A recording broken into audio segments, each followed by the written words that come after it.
मैं बचपन में ही विधवा हो गई थी, फिर भी मैं दो रास्ते से बहुत शांति से जीती हूँ। एक सत्संग, दूसरा दीनहीनों की सेवा। के शादी हुई बहुत छोटे में। अच्छा, हाँ, पति का मुंह भी नहीं देखे। आपने अपने पति का मुंह भी नहीं देखा? नहीं देखे। 5 साल की थी तो कैसे देख, हम मायके ही रह गई। अच्छा, पढ़ लिख करके अपना भाई सब पढ़ा दिए, हम पढ़ करके। तो आपकी कितनी उम्र में शादी हो गई थी? 5 साल में। और विधवा कितने साल में हो गई? 8 साल में।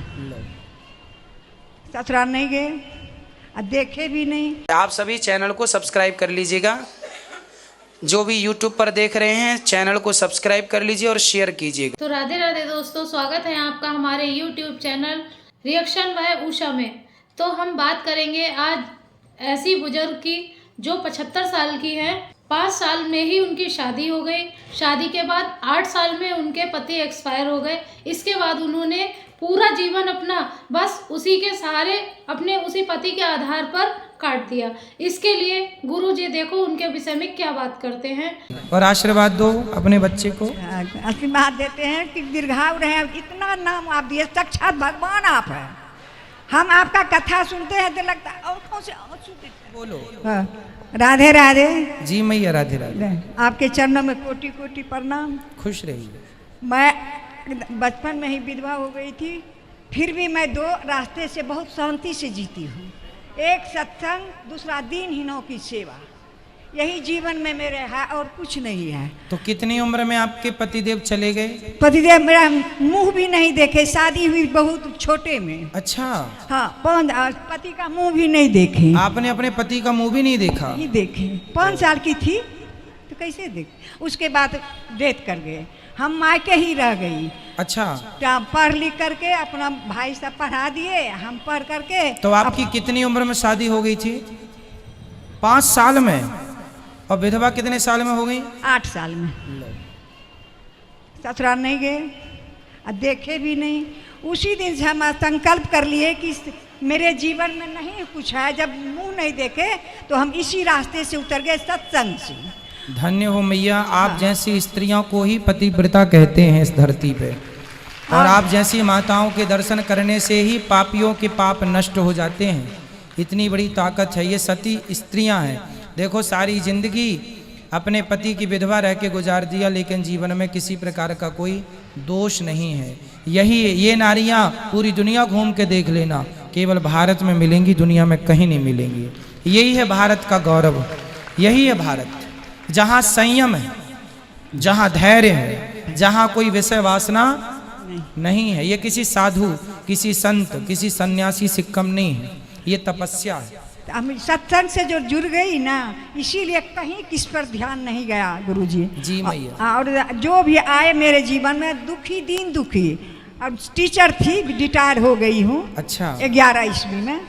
तो पैसा था, हमको पैसा जो भाई जी को दे देते, जो मैं अपने खर्च के लिए रखती, उसी से मैं दान और दीनहीनों की सेवा की हूँ जीवन में।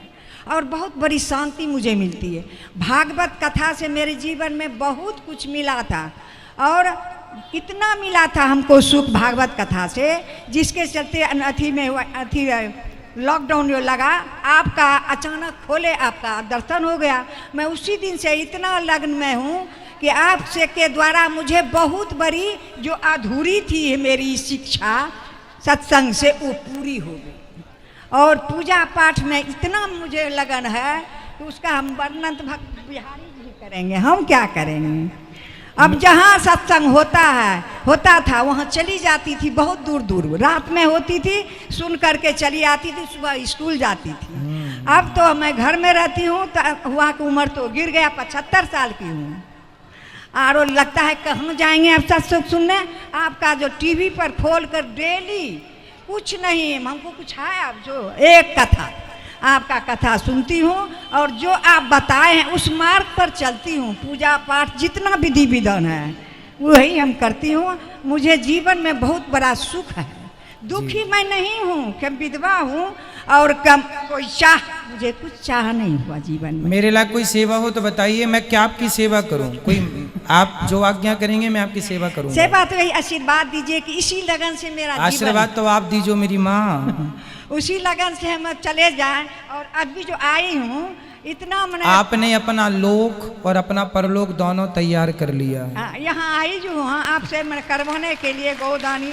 जीवित में ही कर लेंगे, मरने के बाद कौन भतीजा करेगा। ससुराल नहीं गए तो नैहर में रह करके बच्चे, भाभी मर गई तो बच्चे 3 थे, उसको पालन पोषण करके शादी ब्याह कर दिए। 2 बहू है और वही हमारा देख रेख करती है। मतलब मरने के बाद ये जो हम किए अभी 3 जग, ये हम अपना पैसा से किए और भाई किसी को नहीं मांगे, भौजाई तो है ये नहीं है।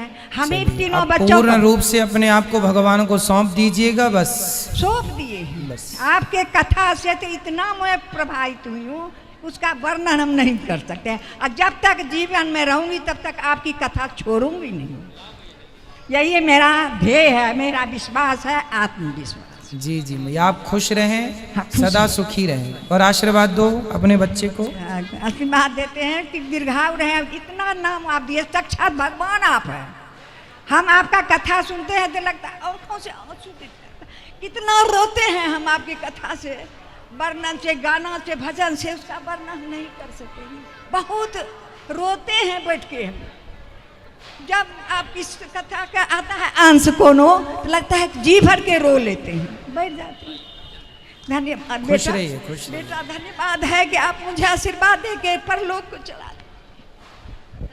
सुंदर, भगवान आपको सदा सुखी रखें। आपकी बातों से हमें एक भजन की लाइन याद आ गई, वो मैं आपको सुनाऊं कि पैदल चलकर द्वारिका जाना सबके बस की बात नहीं है। ये मैया के जैसे जीवन बिताना सबके बस की बात नहीं है।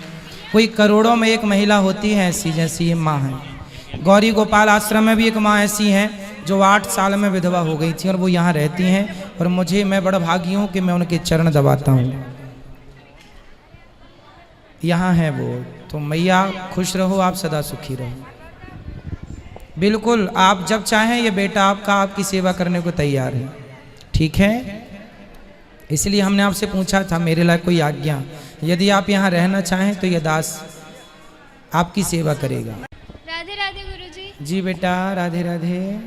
मेरा आपसे ये प्रश्न था कि जैसा आपने एक बार बोला था कि दामाद को अपने ससुर को कंधा नहीं देना चाहिए जब उनकी मृत्यु होती है, तो फिर आपने ये भी बोला था कि अगर उनका कोई पुत्र नहीं है तो फिर वो अग्नि दे सकते हैं। हाँ, क्योंकि बेटा समान तो है। अलग अलग सिचुएशन आ गई ना। यदि पुत्र है तो पुत्र ही दे, नहीं है तो फिर दामाद आएगा। क्योंकि भाई आपने देखा होगा ना, पिता की संपत्ति का अधिकारी बेटा होता है, पर यदि बेटा नहीं है तो बेटी होती है ना। बेटी और दामाद होते हैं। तो पहला तो बेटे को अधिकार है, दूसरे नंबर पे दामाद को अधिकार है। दामाद पिंडदान भी कर सकता है, बेटी पिंडदान भी कर सकती है अपने पिता का, अपनी माँ का, पर दूसरे नंबर पर। तो फिर कंधा भी तो दे सकते हैं। हाँ, तो दे सकते हैं ना। वो सिचुएशन है कि जब बेटा ना हो तो फिर दामाद दे और दामाद अग्नि संस्कार करे, वो दामाद करे। और मेरे छोटे भाई का एक प्रश्न था कि जब राम जी ने रावण को मारा था तो उस तीर का नाम क्या था जिस तीर से मारा था? किसको? राम जी ने? जब रावण को मारा था, राम जी ने जब रावण को मारे थे तो राम जी ने एक साथ बहुत सारे बाण छोड़े थे। वो आग्नेयास्त्र था, तो उसका नाम था आग्नेयास्त्र। तो आग्नेयास्त्र तो अग्नि जाएगी नाभि में तो अमृत को सुखा लेगी। तो आग्नेयास्त्र से भगवान ने रावण की नाभि में बाण मार के अमृत सुखाया, जिससे रावण की मृत्यु हुई। और एक और प्रश्न था कि जैसे अभी बता रहे थे कि जीव हत्या नहीं करनी चाहिए, तो मैं भी नहीं खाती हूँ, लेकिन जो मेरे दोस्त हैं मैं उन्हें जब बोलती हूँ कि नहीं खाना चाहिए, गलत बात है, तो वो बोलते हैं कि अगर हम इन्हें नहीं खाएंगे तो इनकी जनसंख्या इतनी बढ़ जाएगी, फिर वो हमें खाने लग जाएंगे। तो उनसे बोलो कि मनुष्यों की भी जनसंख्या तो बढ़ रही है, अपने माँ बाप को खा लो। भाई मनुष्य भी तो बढ़ रहे हैं, अनकंट्रोल हैं, तो का आदमी को खाने लगेगा कोई? और उनसे कहना कि जनसंख्या सबकी, मछलियों की जनसंख्या बढ़ेगी तो तुम बेटा उनसे बोलना जो धर्म है वही चलो।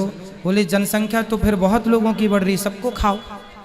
भाई बोलना, कचरा भी बहुत बढ़ रहा, कचरे की भी संख्या तो बढ़ रही है, नालियों का भी, तो नाले का बहुत गंदगी बढ़ रही है, वो भी हजम करो खा खा के, फिर सभी तो बढ़ रहा है। फिर जब सबके ठेकेदार बने हो आप जनसंख्या नियंत्रण के, तो फिर सब खाओ। थोड़ा आप लोग जवाब देना सीखिए। धन्यवाद गुरुजी। खुश रहिए। राधे राधे गुरुजी। बेटा राधे राधे। गुरुजी मेरा प्रश्न ये है कि सुदामा जी के माता पिता का नाम क्या था? सुदामा जी के पिता का नाम था धर्माध्वरी। पिताजी के नाम क्या था सुदामा जी के? धर्माध्वरी। और उनकी माता का नाम था सत्यवती। तो फिर उनका जन्म कब हुआ था? उनका जन्म तब हुआ था जब भगवान श्री कृष्ण के समय लगभग जितनी उम्र भगवान की थी उससे थोड़ी से बड़े थे सुदामा जी। 5,500 साल पहले की घटना है ये। सुभद्रा जी। क्या? सुभद्रा जी। सुभद्रा जी पूछ रहे हैं कि सुदामा जी? सुभद्रा जी। आपने सुदामा जी का नहीं पूछा? नहीं। अरे हमें तो सुदामा जी को लगा, हमने सुदामा जी के पिता का नाम बता दिया। चलो, सुभद्रा जी के पिता का नाम है वसुदेव जी और माता का नाम है देवकी। उनके तो कृष्ण लीला में कोई वर्णन ही नहीं है। नहीं बेटा, भागवत जी में लिखा है श्री कृष्ण के होने के बाद देवकी की 8वीं संतान है कृष्ण और देवकी की 9वीं संतान है सुभद्रा। जब वो कंस के कारागार से छूट गए थे तब उनकी एक बेटी हुई थी 9वीं, जो सुभद्रा है, भगवान श्री कृष्ण की सगी बहन है। वसुदेव और देवकी से हुई है, लिखा है ये। धन्यवाद गुरुजी।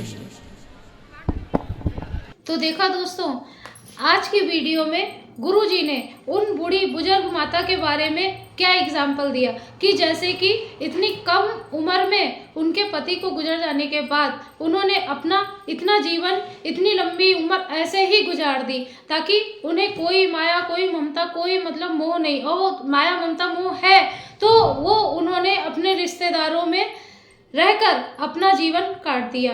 काफ़ी पैसा उन्हें मिलता है, ठीक है, सब कुछ, इतनी अच्छी अपने ये सती नारी ऐसी जो है अपने भारत में बहुत ही कम देखने को मिलती है। और ऐसी बुजुर्ग माताओं के दर्शन करके हमारे कुछ पाप जो हैं वो भी कम हो जाते हैं। तो दोस्तों, जो ये बुजुर्ग माता 75 साल की थी और है, तो उनके लिए हमें बहुत कुछ, काफ़ी उनसे कुछ सीखने को मिला कि हमें अपना जीवन भगवान में, प्रभु भक्ति में लगाकर अच्छे से गुजारना चाहिए और कहीं भी, किसी भी हद तक हमें कहीं भी सद्मार्ग के रास्ते पर चलना चाहिए और किसी भी दुर्मार्ग पे नहीं भटकना चाहिए। तो दोस्तों, अगर आपको हमारी वीडियो पसंद आई हो तो हमारे चैनल को सब्सक्राइब कर दें, हमारी वीडियो को लाइक कर दें और कमेंट में राधे राधे जरूर लिखें। तो मिलेंगे ऐसी ही भक्ति से जुड़ी हुई वीडियो के साथ। राधे राधे।